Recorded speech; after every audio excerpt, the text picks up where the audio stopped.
Aksi emak-emak berani gagalkan pencuri, polisi kecewa tak ada warga yang bantu.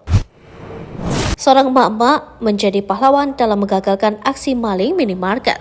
Aksi emak-emak gagalkan aksi maling ini bernama Siti Aminah. Aminah mencoba mengejar aksi maling pencuri barang di minimarket di Jalan Karimata, Kelurahan Kecamatan Sumbersari, Jember. Aksi heroik wanita yang bekerja di minimarket tersebut viral di berbagai media sosial Kabupaten Jember ketika mencoba menghentikan laju pencuri yang hendak kabur menggunakan sepeda motor. Di video yang berdurasi 27 detik, terlihat Aminah mendorong pria parubaya yang memakai helm berjaket hitam dan diduga telah mengguntil barang di tokonya.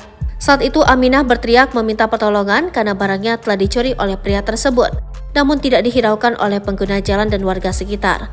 Kapolsek Sumbersari Kompol Sugeng Pianto membenarkan peristiwa tersebut. Katanya pencurian tersebut terjadi pada Oktober 2023. Menurutnya, polisi telah mendatangi tempat kejadian perkara, tetapi pihak perusahaan hingga saat ini belum melaporkan kejadian pencurian tersebut. Abdul Syukur, salah satu teman Aminah, mengatakan bahwa pria tersebut ketahuan telah mengutil sejumlah barang dari toko yang langsung dimasukkan ke dalam jaketnya.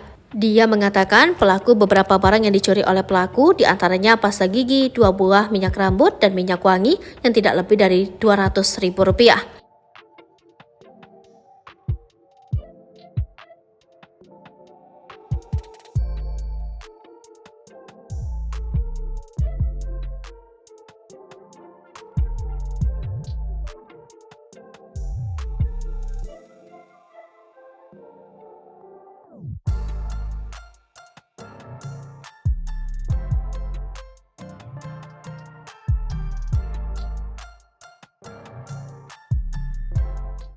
Download Tribun X sekarang, menghadirkan lokal menjadi Indonesia.